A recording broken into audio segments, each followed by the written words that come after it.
और बात ममता मोदी मुलाकात की। पश्चिम बंगाल की मुख्यमंत्री ममता बनर्जी आज प्रधानमंत्री नरेंद्र मोदी से मुलाकात करेंगी। पीएम बनने के बाद मोदी और ममता की ये पहली मुलाकात है और माना जा रहा है कि ममता कर्ज माफी को लेकर मोदी से बात कर सकती हैं। हालांकि सीपीएम ने आरोप लगाया है कि शारदा घोटाले में अपने पार्टी के नेताओं को सीबीआई से बचाने के लिए ममता मोदी के दरबार में हाजिरी लगाने पहुंच रही हैं। इससे पहले वो नीति आयोग की बैठक में शामिल नहीं हुई जिसे मोदी ने बुलाया था, जबकि उसमें विभिन्न राज्यों के मुख्यमंत्री मौजूद थे। वहां 10 मार्च को वित्त मंत्री अरुण जेटली से भी मिल सकती हैं और राज्य के लिए ज्यादा फंड और कर्ज माफी की मांग कर सकती हैं। राज्य की घोर वित्तीय संकट राज्य में बना हुआ है। कुंदन सिंह हमारे सहयोगी और ज्यादा बातचीत के लिए जुड़ रहे हैं।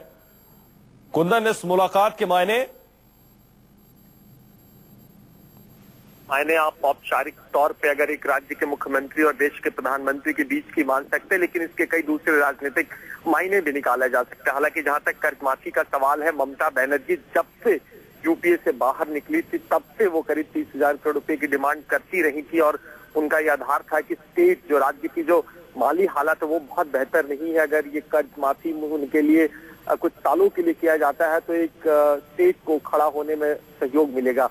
कल जब वो कोलकाता से निकली थी तब उन्होंने कहा था कि मैं माफ कीजिएगा, मैं भीख मांगने नहीं अपने राज्य का अधिकार मांगने जा रही हूँ। हालांकि ममता जिस तल्ख तेवर के लिए जानी जाती है, हो सकता है उस मुलाकात में कुछ चीजें पॉजिटिव भी आ जाए, कुछ नेगेटिव भी आ जाए, लेकिन राजनीतिक कंपल्सन तो बिल्कुल ये कह रहे हैं कि वो दूर दूर तक बीजेपी के साथ कहीं खड़े नजर ना आए, क्योंकि जिस तरीके से राज्य के हालात है और जिस तरीके से राज्य में बीजेपी उभर रही है, तो कुल मिला के वो मुझे लग रहा है जो पूरा बातचीत होगा वो स्टेट्स को लेके होगा। हालांकि बीजेपी की थोड़ी कोशिश जरूर होगी कि पार्टी के करीब आ जाए, जिससे राज्यसभा में कम से कम जो सबसे बड़ा भूमि अधिग्रहण बिल का संशोधन है उसको पास करा जा सके।